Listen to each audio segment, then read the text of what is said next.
It's good to be back from the swamp. First time I've been down to Gainesville since I was a recruit in 1980. I wish we could have got a win down there, but it was good to be back in Little Rock, landing here. You know, I was really surprised. The Little Rock Airport, you thought the Gainesville Airport would be a little bit nicer. It's a small little town, and proud to be here in Little Rock, and proud to be here with everyone here at the Touchdown Club. Gary, will you come up and loosen a word of prayer? You bet. How many of you knew that the Razorback offense was federally funded?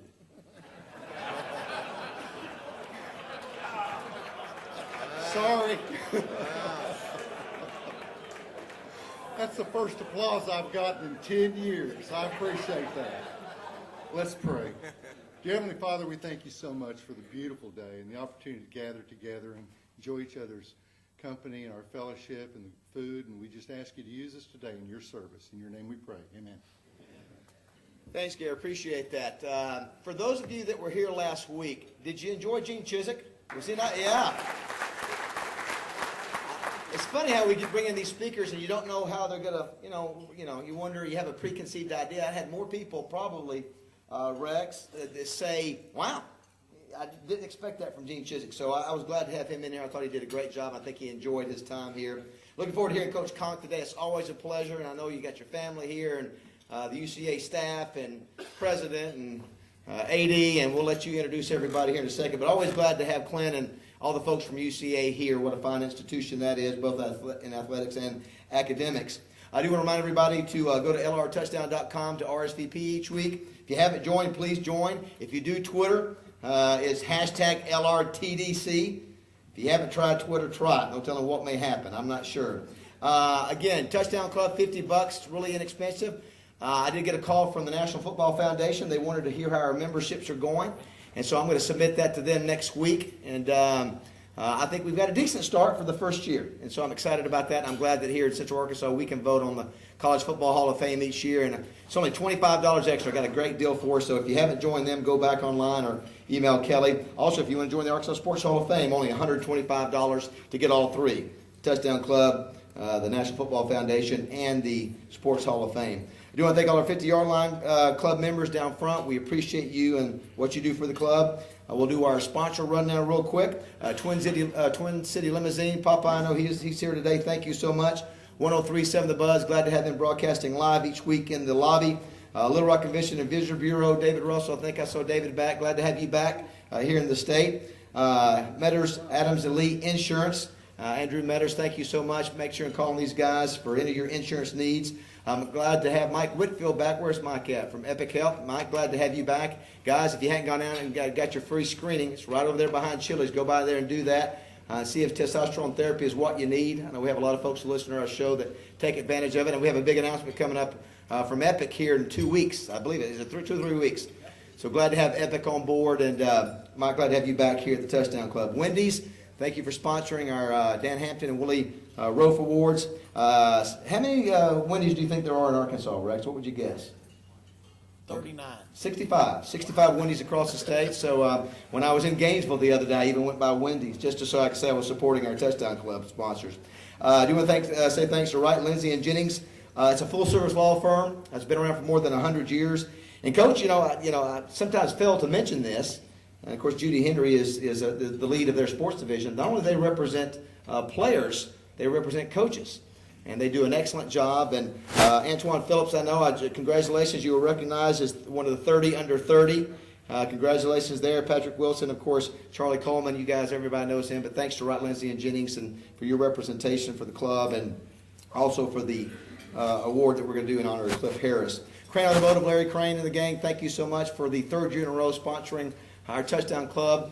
Larry and the gang. The Democrat Gazette, it's always fun to sit up in the press box with Wally. Actually, this is a true story.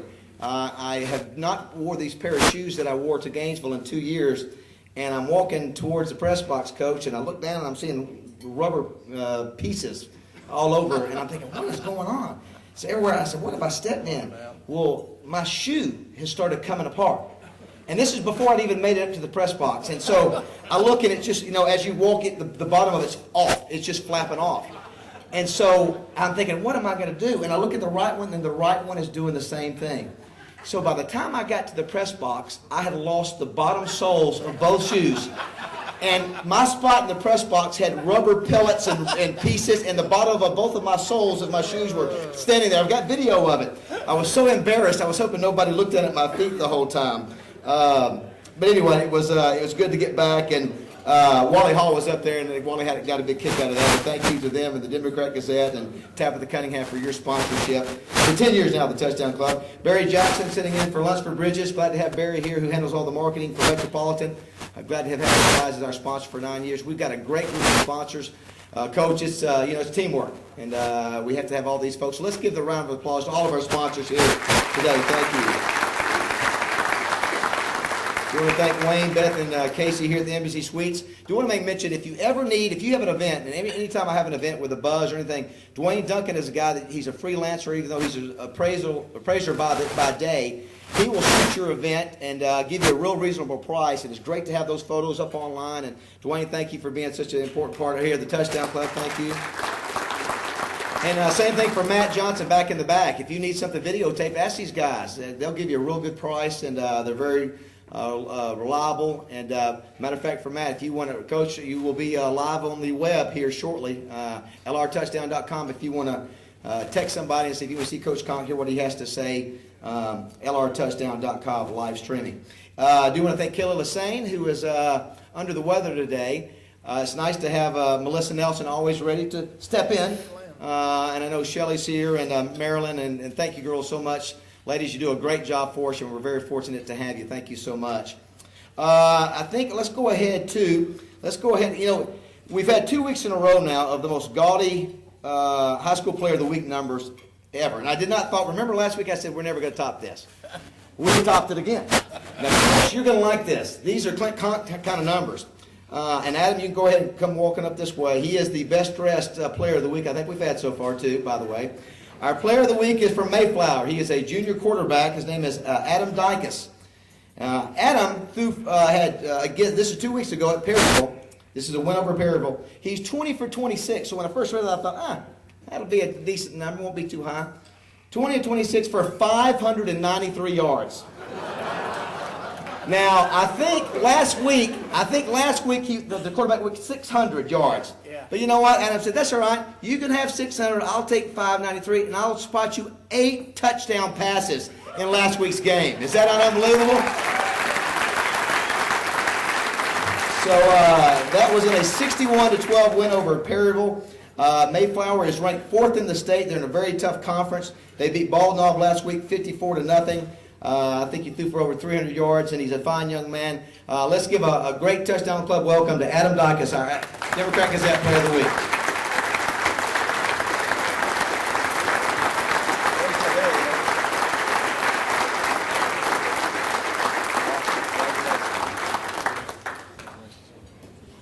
Do want to acknowledge his parents, Brent and Carrie, who are here, and head coach Judd Davis of Mayflower. I did ask Adam, I said, Adam, you're only a junior. Do you want to play some more ball, some college ball? And he said, sure. I said, where would you like to play?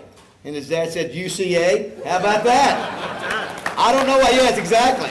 I don't know what the rules and regs are, Coach, but I'm just going to ignore that there was any kind of violation there. I don't think there was. So, but anyway, it was another interesting weekend in football across the state and across the nation, and nobody recaps it better than Rex Nelson. Let's hear it for Rex, everybody. Thank you, David. And David, I agree. Gene Chizik was great last week. Coming up, sneak preview. Next year's programs, Lane Kiffin, Mac Brown. Just giving you a little sneak preview. David always grabs them the year after they're fired, doesn't he? And you know, sometimes we get a discount here. If you think about our past programs, we got both Phil Fulmer and Mark Mangino by saying we had an all-you-can-eat buffet. So save money where you can. It's all in the negotiations, David. That's right. Well, I figured I'd get that out of the way because there's nothing funny about football. All 3 of the state's Division I programs that were in action lost on Saturday. Arkansas to Florida, UCA to McNeese State, UAPB to Jackson State. Arkansas State was open and tied them 0-0. Arkansas falls to 3-3, 0-2 in the conference, 30-10 in the Swamp. This was Arkansas's 9th consecutive loss to Florida. If you throw in those SEC championship games, Hogs are 0-4 all-time at Gainesville. Brandon Allen, a pretty paltry 17 of 42 passing, 165 yards. Meanwhile, the Arkansas defense has yet to come up with a turnover in 2 SEC games as Florida goes to 4-1 overall and 3-1 in the conference. Bright spots? Well, I searched for a few. Zach Hocker is 8 for 8 on field goal attempts this year. And Dan Skipper, the big man, just a freshman, had his second blocked field goal of the season. When did Arkansas last beat Florida? Try the 1982 Bluebonnet Bowl in Houston when a guy named David Basil was playing for the Hogs. It's been a while. 30 years. Heck, they still had games in the Astrodome. That was so long ago. I'm going to let Coach handle most of this. UCA does fall to McNeese State. You're more than welcome to. I'm trying to be nice, Coach. The loss did end a 13-game home winning streak. Congratulations on getting to that point. 13 for the Bears. Before Saturday, they had last lost in Conway in November of 2010. In fact, it was the first UCA loss since the purple and gray turf was installed back in 2011. UAPB, the defending SWAC champion, finds itself 0-5 overall, 0-3 in conference, 43-33 loss down in Jackson to Jackson State. This was a rematch of last year's SWAC championship game. This is UAPB's worst start since losing 7 consecutive games back in Monty Coleman's first season in 2008. The only 2 undefeated college teams in the state both happen to be in Arkadelphia. Ouachita is 4-0 after a 31-14 road victory at Southwestern Oklahoma. Henderson is 5-0 after a 42-0 victory at Northwestern Oklahoma. If you throw in Arkadelphia High School's 5-0 record, the teams in my hometown are 14-0, I might note, through the first weekend of October. And I speak to the Arkadelphia Football Club on Thursday, so I picked a good week. Everybody's happy there. Ouachita's defense had returned 10 starters from last season. They held Southwestern on Saturday to just 133 yards of offense. Southwestern Oklahoma has a senior quarterback who has more than 7,000 passing yards in his career. He had 39 yards passing against Ouachita on Saturday. Meanwhile, Henderson had a season-low 374 yards of offense, but it didn't matter against a 0-5 Northwestern team. This was, get this, the 17th consecutive regular season victory for the Reddies. UAM, they are vastly improved over last year's 1-10 team. The Boll Weevils go to 3-2. They used 3 quarterbacks in a 34-0 victory over 2-3 Arkansas Tech. And some of you may have watched this. The CBS Sports Network was in Magnolia on Thursday of last week for a nationally televised game. Harding rolls in from Searcy. They beat SAU 28-14. Bisons have a junior fullback named Romo Westbrook, who had a career-high 21 carries for 171 yards. Harding now 3-1. SAU is 3-2. Harding had 425 rushing yards in that game. Harding, I might note, leads all of NCAA Division II in rushing yardage. In Division III, Hendricks is 2-2 after a 48-37 loss at Millsaps down in Jackson, Mississippi. Now, on to the SEC. As you know, there have already been some great shootouts this season. We saw Alabama over Texas A&M. We saw Georgia over LSU. Now Georgia over Tennessee, 34-31 in overtime at Knoxville. Aaron Murray threw the game-tying pass with 5 seconds remaining. I know some of you were watching that. Then the Dogs win it in the first overtime, a 42-yard field goal. Quite a game as Georgia goes to 4-1 overall, 3-0 in the conference. Tennessee falls to 3-3 overall, 0-2 in the conference, same record as Arkansas. Murray was 19 of 35 passing for 196 yards. That was enough to make him the all-time SEC leader in career passing yards, 11,528. Wow. He broke the record that had been set by David Green there at Georgia from 2001 to 2004. Elsewhere in the SEC, number 1, Alabama held a third consecutive opponent out of the end zone. A.J. McCarron, 15 of 16 passing, 45-3 over Georgia State. In what I call the former Arkansas State head coach bowl, advantage Gus Malzahn over Hugh Freeze. Auburn beats Ole Miss 30-22. It's Auburn's first victory over a top 25 team in 2 years. Auburn goes to 4-1, 2-1 in the conference. They have already surpassed last year's win total when they only won 3 games. Ole Miss falls to 3-2, 1-2 in the conference. LSU goes to 5-1 overall, 2-1 in the conference. 59-26 over Mississippi State. Zach Mettenberger seems to get better with each passing week. 25 of 29 passing, 340 yards, 2 touchdowns. LSU has won 14 consecutive games against Mississippi State dating back to 1999. Mississippi State falls to 2-3 and 0-2. Missouri 5-0, 51-28 at Vanderbilt. James Franklin, the one who's a quarterback, not the one who's a coach, threw for 4 touchdown passes. Vanderbilt's 0-3 in conference. They're 3-3 overall. And South Carolina holds off Kentucky 35-28 without Jadeveon Clowney. The Gamecocks go to 4-1. Kentucky is 1-4. South Carolina, by the way, has 14 consecutive home wins. At least they're on the road this week. Third longest in the country behind, anybody care to guess? Michigan and Georgia are 1-2. Steve Spurrier, get this, is now 20-1, 20-1 as a head coach against Kentucky. He's the only active Division I coach in the country with 20 or more victories against a single school. This week, Alabama at Kentucky, West Carolina at Auburn, Florida at LSU. After seeing that Florida defense, anybody like Florida to go into Baton Rouge and win? Anyone? Just a couple. About 3, I think. We'll recognize them next week if it happens. Missouri at Georgia, Texas A&M is at Ole Miss, Bowling Green's at Mississippi State, South Carolina at Arkansas. Anybody like Arkansas to pull the upset in Fayetteville? There's quite a few. All right, good deal.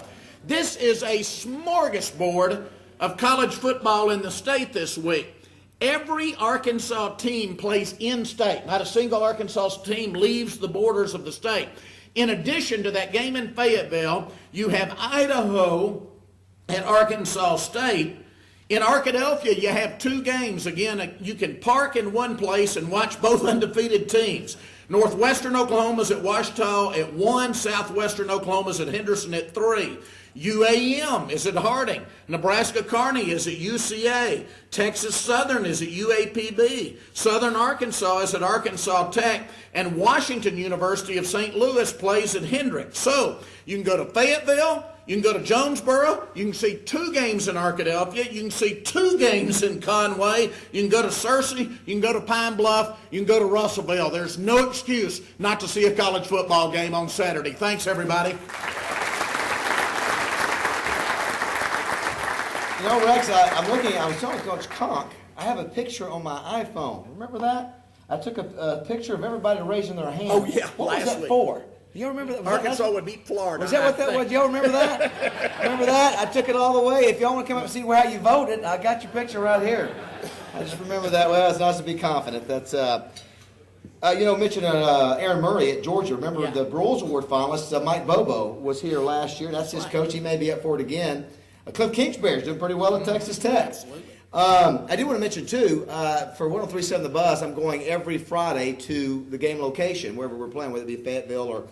And so, since Rex is Mr. Food Connoisseur, I thought going to Tuscaloosa in 2 weeks, should I go to, is it Dreamland? Is that the place to go? Is that the place? Dreamland. The original Dreamland. It's there. That's They've where, got other ones across to Alabama. that's it. now. All right, so Originals in Tuscaloosa. that's where I should go. All right. Well, super. Let's see. I want to say one other thing. It's really good to have Coach Conque.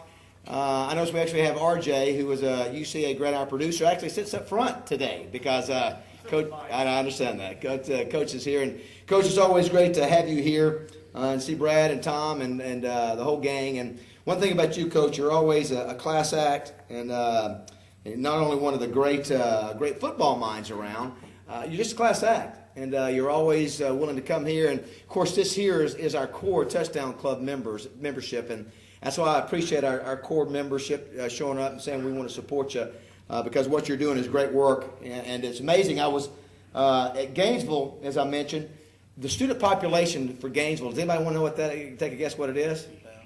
50,000 students. And it's mind-boggling how big that campus is, and it made me think of Conway a little bit, just the growth of Conway and how it's a city of colleges and how UCA has grown as well. And you've certainly done an amazing job.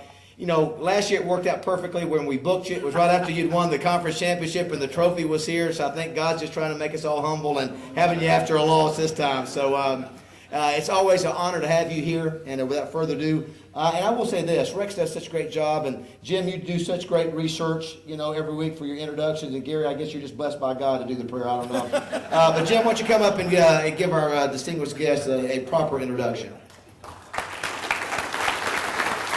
Thank you, David. And I normally never vary from my notes, but I do want to add one thing today that David brought up. I had the exact same thing happen to me about those shoes.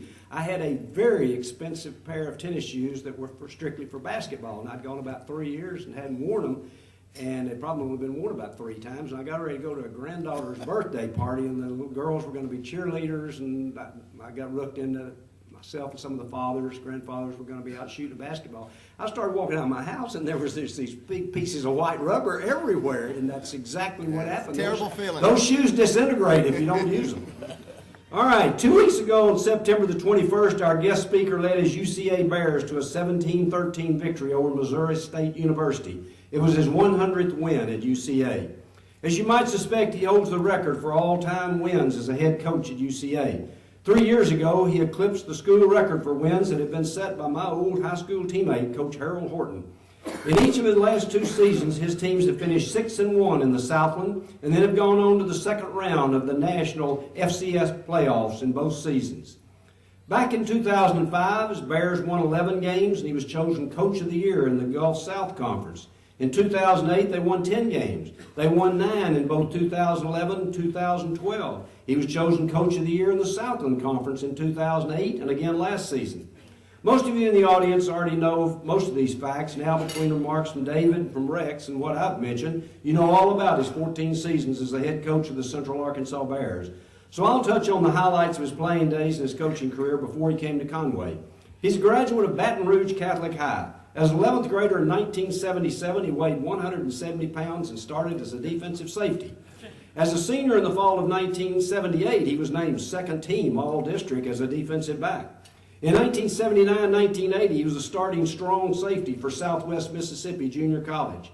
In 1981, he enrolled at Nicholls State, and at 6'3", 220 pounds, he was a starter defensive end and led the team in quarterback sacks. On January the 8th, 1982, he married his lovely wife, Angele, who just happened to be the daughter of his head coach. However, I read that Nicholls coach Sonny Jackson had no problem correcting his son-in-law when necessary to make a coaching point. In the fall of 1982, as a senior, he was listed at 6'3" and 219 pounds and ran the 40 in 4.7. Nicholls switched to a 3-4 defense, and he was moved outside linebacker. He adapted perfectly. He led the team in quarterback sacks again, even though he missed the last 2 games of the season due to arthroscopic knee surgery.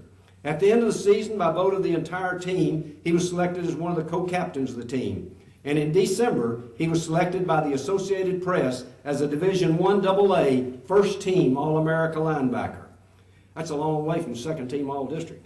At the end of his school year, he was the runner-up to a tennis player for the award given to the school's top scholar athlete. In April of 1983, he signed with the Los Angeles Raiders. However, in the fall, his knee was re-injured, and the Raiders placed him on the injured reserve list for the 1983 season. At this point, he decided to enter the field of coaching, and he's been there ever since. He started at Rain High in Thibodaux, then as an assistant coach at Nicholls State, McNeese State, and Samford, before going on to Louisiana Tech in 1993. By 1999, he was the offensive coordinator at Louisiana Tech, and the Bulldogs ranked first in the nation in passing offense at 403 yards a game, second in the nation in total offense. That earned him the head coaching position at UCA in 2000, and he's been there ever since. For his outstanding career as a player at Nicholls State in 1981 and 1982, he was selected to Nicholls State's Silver Anniversary All-Star team. And in 2005, he's inducted in the school's Hall of Fame. Back in 1982, Do that slowly.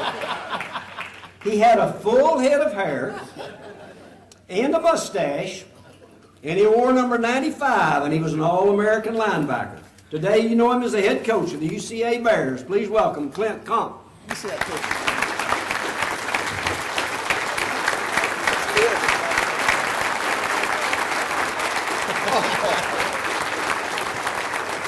I like it. The neck roll, too. That's twice I've been embarrassed now in the last 48 hours. Thanks. That is outstanding research.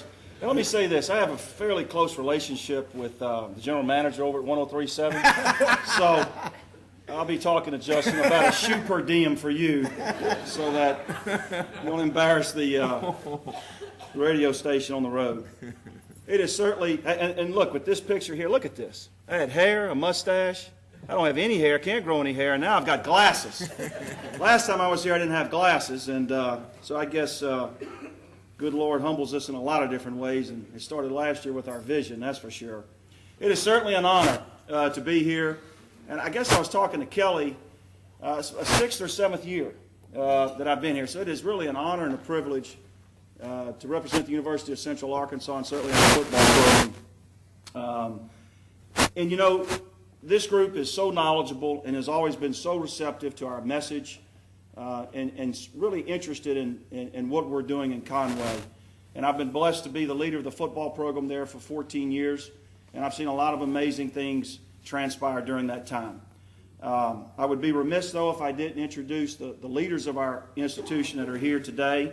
Our president, Tom Courtway. Tom, thanks for being here. Our director of athletics, Dr. Brad Teague. One of our board members, Bunny Adcock. Thank you, Bunny. And I know there's a lot of other staff here from the Bear Nation. My family didn't want me to embarrass them. We've embarrassed enough this weekend, so my family's here to support us. But certainly, thank you all for being here.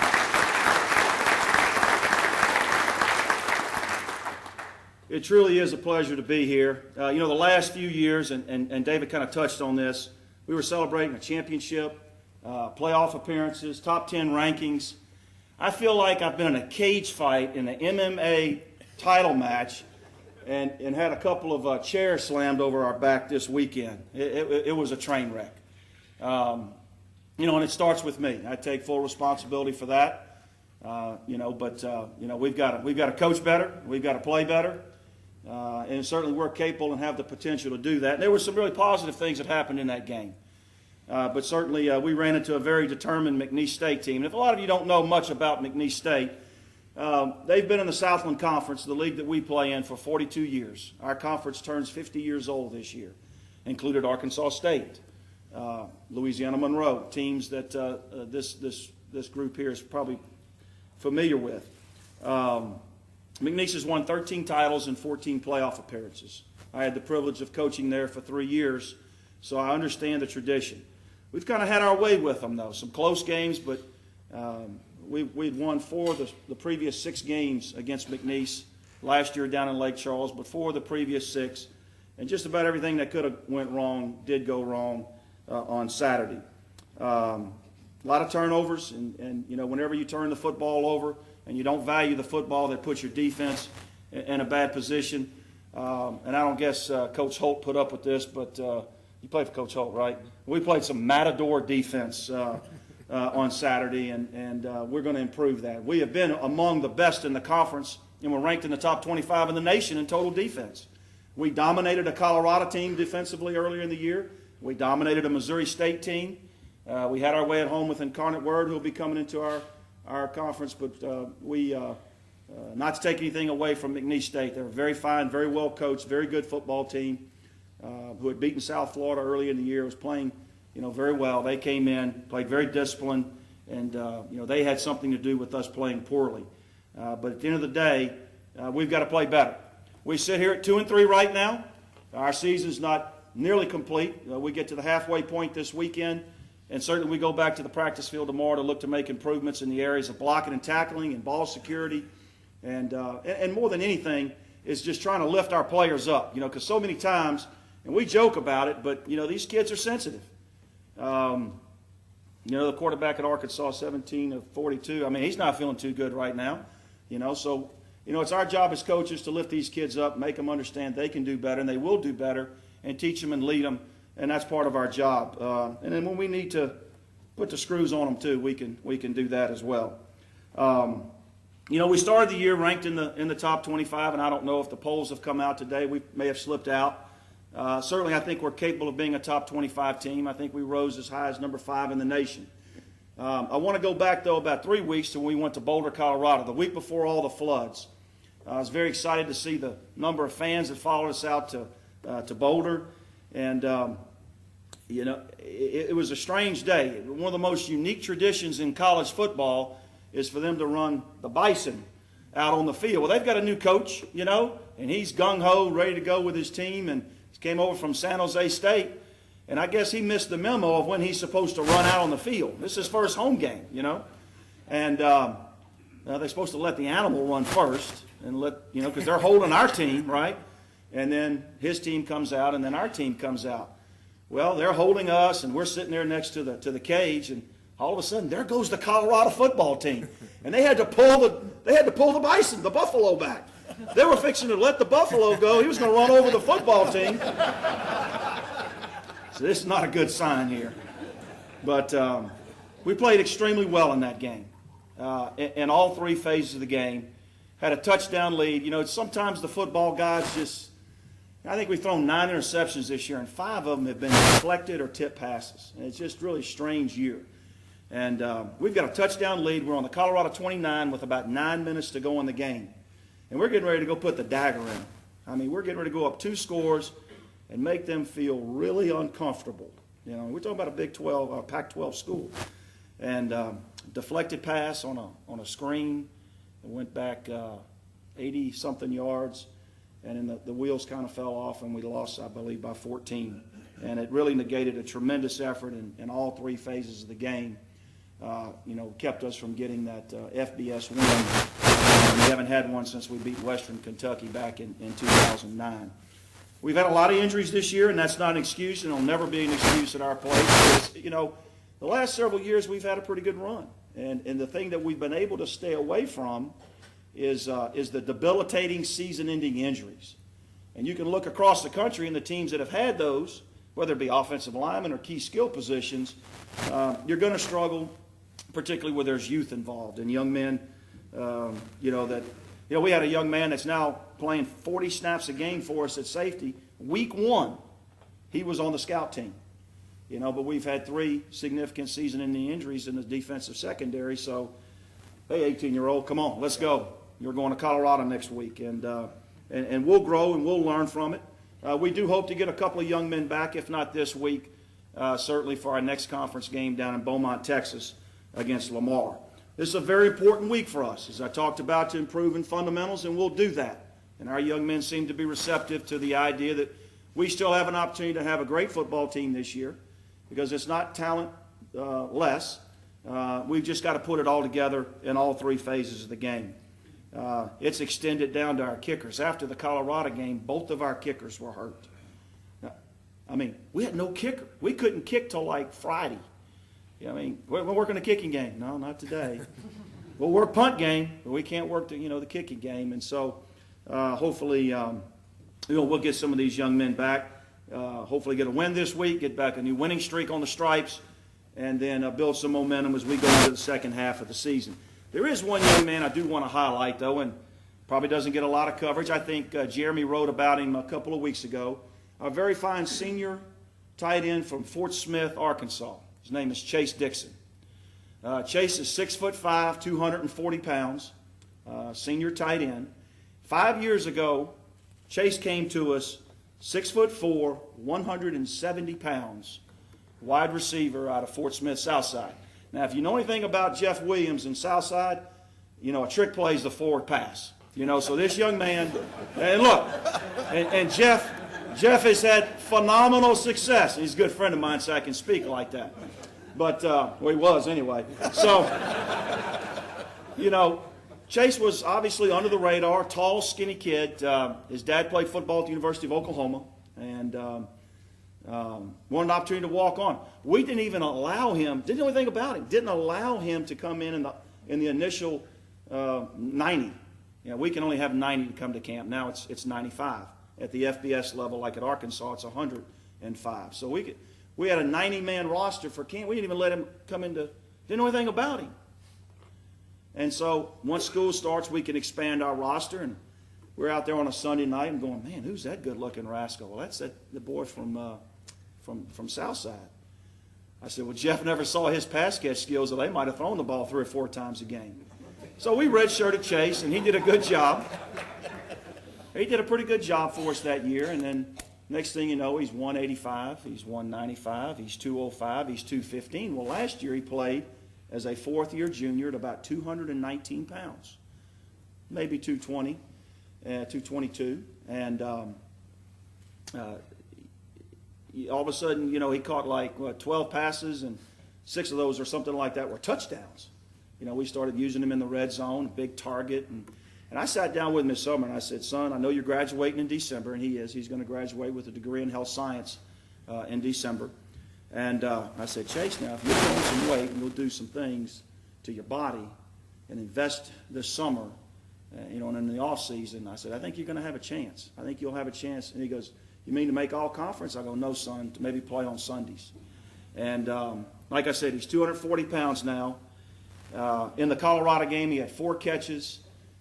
I can't remember the yardage, but he had an incredible touchdown catch right before halftime. So far this year, he has 17 catches for 215 yards. That's about 13 yards a catch and 4 touchdowns.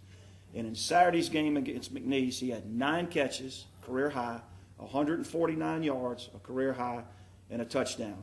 So obviously, we follow a lot of our athletes across the state. Here's a young man that maybe you'll pick up the paper one day and see that he's drafted. A native Arkansan that walked on into our institution. He's obviously on scholarship now, and is going to have an opportunity, you know, to get drafted or sign as a free agent and make a living playing football on Sundays. Came to campus at 170 pounds. Chase Dixon is what we want our football program to be identified with. Young men that come in, may have been a little under the radar, going to get their education. They're going to be great teammates, and they're going to go on and be great representatives of our institution. And while they're here, help us win a lot of football games. And Chase has done that. He's got 2 rings. He's got a conference championship, postseason appearances. He's going to help us win some more games this year. And then he's going to graduate in December and go on and hopefully, you know, give back to our school, but more importantly, be a great representative of our program. As we talk about our program and our institution, everybody knows about the purple and gray striped field. It's the most unusual field in the country, and as someone so eloquently said, that we were undefeated until we got beat Saturday. I don't know if you know this, though. Last season we opened up 12 luxury skyboxes and suites, a vision by Dr. Teague, our Director of Athletics. Within a couple of months, all sold out for 10 years. And I think that goes to show the interest and the passion that we have in our institution and in our football program. We added a strength complex about the same time. So when you look at our indoor facility, a new nearly 8,000 square foot state-of-the-art strength complex, you've got the most unusual field in the country. You've got skyboxes and suites. You can see that we have the tools necessary, not all that we want, Dr. Teague, but all that we need right now for us to be able to compete and be successful. You know, part of being a coach and being a head coach is winning football games. There's no question about it. The other part is making sure you young men are educated and graduate. And I'm proud to say that over the last 3 years, the highest academic progress rate in the state of Arkansas includes retention, graduation, and eligibility. The last 3 years of all the Division I schools in football has been our program at UCA. And I'm very proud of that. I'm as proud of that as I am the conference championship that we won. Now, you know, we're 2 and 3, and we are who we are, but there's a couple of programs that because we all have a very tight-knit group of coaches in our athletic department. I want to look back to last year. You know, we won a conference championship and played in the playoffs. Our volleyball team won the Southland Conference tournament and got beat by Washington in the NCAA regionals. And very proud of our volleyball program. Our baseball team last year under Alan Gum, who came over from Southern Arkansas. Allen won the Southland Conference baseball tournament. Along the way, they beat Mississippi State during the regular season. They beat Kansas. They beat Wichita State. Arguably, they went on and played in the regionals and took Mississippi State in Starkville to the third game and eventually got beat by Mississippi State, who went on to the World Series. But arguably, maybe, or at least last year, the best baseball program in the state of Arkansas was in Conway. And I think we went 4-2 or 4-3 against Mississippi State, and they were all in Starkville. I mean, we got to get those guys to Conway one time, maybe. But I think our enrollment went up this year, and I'm proud to represent our school. And by saying that, there's a vision.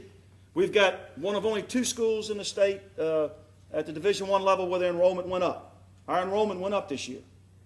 Okay, we're winning championships. We're graduating our players. Certainly, we want to continue to win games. Deadgum football, you got to do your part this year, you know.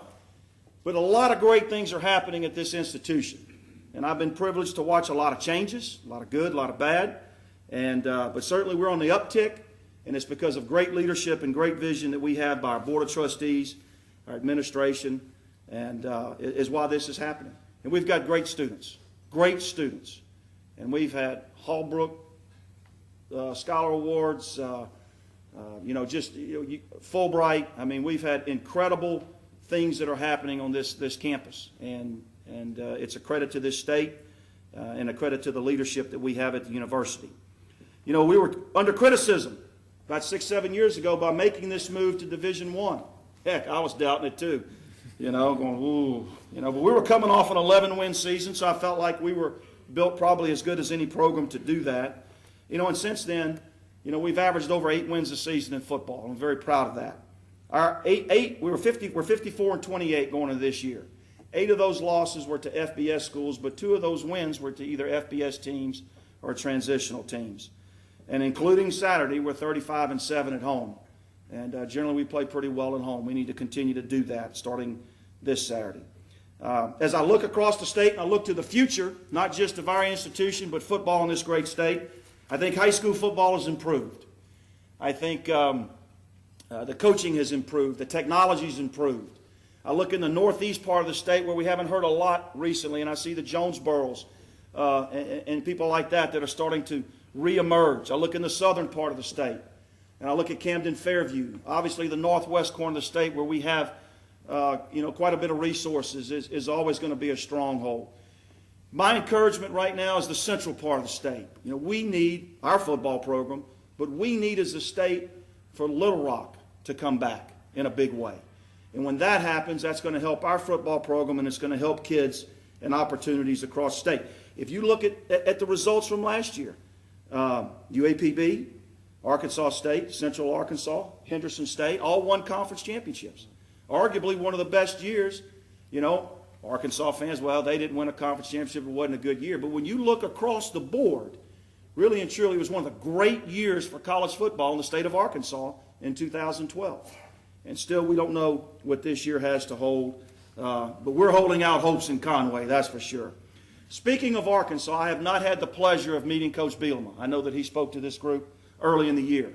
I do know Barry Jr. that's on that staff. And one of my former coaches is on the recruiting staff there now. And I can tell you this, based on what I know and what I've heard, that program's in good hands. I know that is a keen interest to this group here. You know, what is that? Targeting your audience? Is that what that's called? But what I've seen and what I've heard, be patient. We're all too quick to pull the trigger on, but that's our society right now. It's about recruiting. It's about player development. It's about retention. There's going to be good years. There's going to be bad years. Be patient. There are way too many resources and too much commitment not for that program to be competitive and maybe beyond competitive. So I would venture to say that program's in good hands. And I'd like to have Alex Collins on my team. But then again, y'all stole Carlos Marshall from us. We had him committed till right at the end. And now y'all are seeing that he was a pretty good prospect out of Osceola. And you know, one of the last things I want to talk about is the changes that I think that are going to be coming aboard here in the Division I landscape. There are going to be some significant changes. What we've seen over the last 5 or 6 years is a lot of conference realignment. I think that's slowing down now. You will see maybe 1 or 2 schools maybe bump around, but I think that's going to slow down. I think the big changes now, and this may have been touched on by some of the previous speakers, and is going to be a split along equity lines. And what I mean by that is there's going to be those 5 major conferences, top 70 schools, let's say, Notre Dame, maybe the new Big East Basketball League, where now we're going to start seeing some enhancement for our student athletes. You know, my concern there, and I spoke on this 2 or 3 years ago, was when they were wanting to do it all across Division I is, you know, certainly we've got a good thing going in Conway, but I don't know if we can pay our athletes $3,000 or $4,000 a year. Can they do that at Henderson? I mean, I don't know, you know, but along equity lines, I look for that to happen. But once the toothpaste comes out the tube, it's out. Now, the thing that I think that needs to be worked out is, are they going to have new legislative guidelines? And this would include Arkansas. Is it going to be the same eligibility standards and continuing eligibility standards that we see today? Certainly we see football being the mechanism driving this, but let's not forget the multi-billion-dollar basketball industry that is Division I. And then the women. We are very sensitive gender-wise, and the women play a part of this. So, again, I see this coming. We saw realignment happening. We saw some type of split in Division I coming. This is going to happen, and it's going to happen sooner than later. The thing that was interesting is the Big 12 commissioner came out and said, we're not going to play any more FCS schools. We're not going to play any more UCAs. Well, they need to get North Dakota State off their schedule, that's for sure, because they're whipping everybody in the Big 12, that's for sure.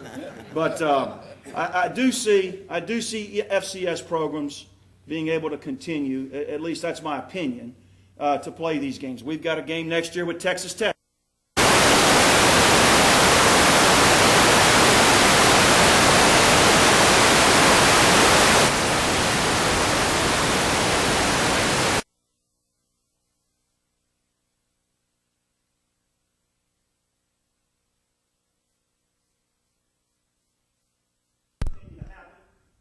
But I do see a split, and I do see where at that level, that equity level, they're going to be able to, and they should be able to.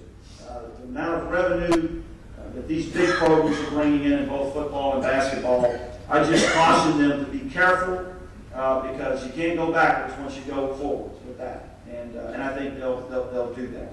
But I do see the top 70 schools, particularly in football, flexing their muscles.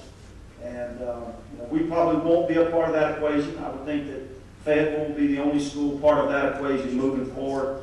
But we certainly want to be able to continue to play the Colorados and Oklahoma States and Texas Techs in the future. We think it's good for our program and great exposure for our football program. And the last thing is, many of you, I know coaches here with his athlete, many of you know this, that for the first time in 10 years, we're now hosting the high school all-star games and the coaches clinic in Conway. And we think that is going to pay tremendous dividends for our institution as far as recruitment of students, and certainly a great visibility factor for our athletics program here in the state. I think that you'll find the people at the university, and not just the coaching staff, very warm and welcome to those that many of you are UCA graduates that are out here that I've met and I know that if you come to our campus and you have an interest to have a student or a son, granddaughter, daughter, or neighbor, the people at the university are going to be helpful. We feel like we're moving forward. We're moving forward in a fast way, and it's awesome to be on the train. Unfortunately, we had a little bit of a derailing in football on Saturday, a little train wreck, but we're going to get those back on the track moving forward this Saturday. All right, that's all I've got. Any questions? Okay. All right, Coach, 2 questions. One, you're obviously you have a great reputation for being an offensive-minded coach. Is the genie out of the bottle? Are we ever going to be able to go back? I mean, your team has 600 yards total offense and you lose the game. Every time we turn on the TV, we see Baylor scoring 70, 800 yards total offense. We thought Alabama was the last bastion of great defense. We saw A&M light them up. Is the spread just now impossible to restrict an offense to fewer than 20 points anymore? my opinion on that, unless the rules change, no. I think right now with the invention of 7-on-7 and all the skill things that we're doing with athletes during the off season and the summer program, unless the rules change, where you can't go no huddle, or they allow you to have collisions down the field. I mean, just different things to help the defense. Because right now it's an offensive game, and most places sell tickets by scoring a lot of points. And so the NCAA's making money, TV's making money. I don't think we'll ever see it go backwards unless some of the rules change where you have to huddle, or maybe give the defense some advantages now that the offense has.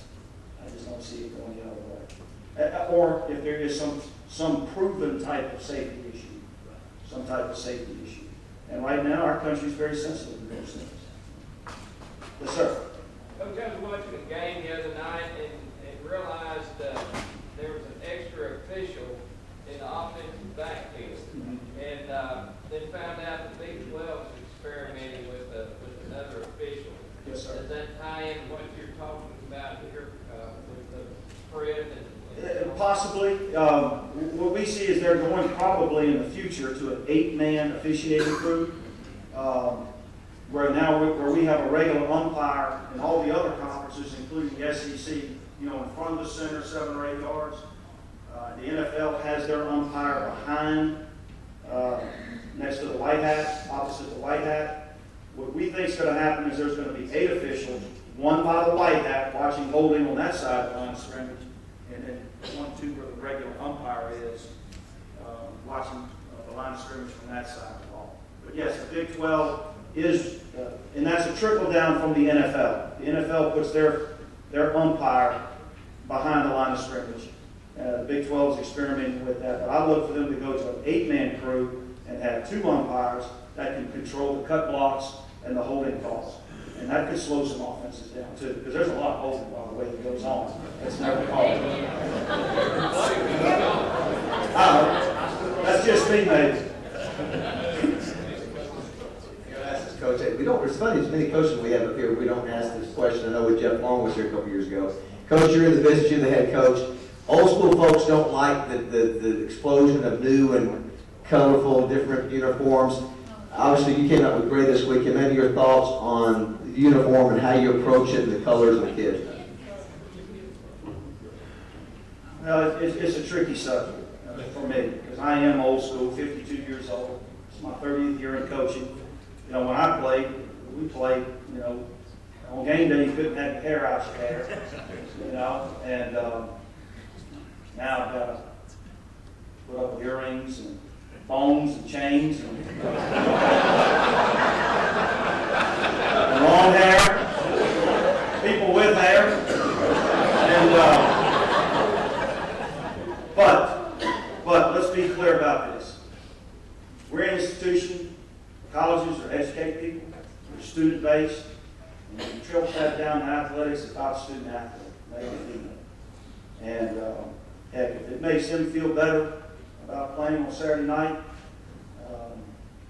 in multicolored uniforms, man, we got a multicolored field.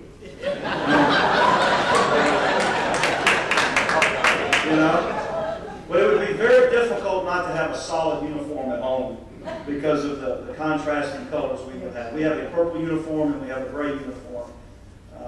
But I think we have to cater to the student athlete because they're the men and women that are performing on Saturday and throughout the week at our different sporting events. And we want them to feel good. We just signed a national 5-year contract with Adidas. And so we're excited about that moving forward. And because of our visibility, Adidas sought us out. And, but it can get a little crazy. I looked at Maryland. Nothing against Maryland, but I mean, that is something there, man. I mean, we thought Oregon was extravagant. Maryland is off the chain now. But I think you can get a little too exotic, but I definitely believe that, it's still about the student athlete. They're going to have some input into that. Certainly I think when you go to the real tradition-rich programs like LSU and Alabama in the SEC, those uniforms. Florida really hasn't changed much, Georgia. But you see them wear a black. You see them wear something a little bit different. Because the kids today, that's what they want. That's what they want to see. And so I think we have to err a little bit on the side to the student athlete. It's a big part of recruiting right now. It's a ridiculous part of recruiting. We may have lost the recruit because we changed from Nike. I mean, you don't know. Yes, sir. We've got a young man that's suspended indefinitely, and we hope to get him back at some point this year. Yes, sir. Our leading tackle, and good young man overall. Made a mistake here recently, and hopefully we can get him back and move it forward and help our defense, help our football team. Anybody else? Well, it is certainly an honor and a privilege to have us here today, and more than welcome to come to Conway. I think you'll find the people here at our university very hospitable, and I'll look forward to visiting with you after. Thank you very much.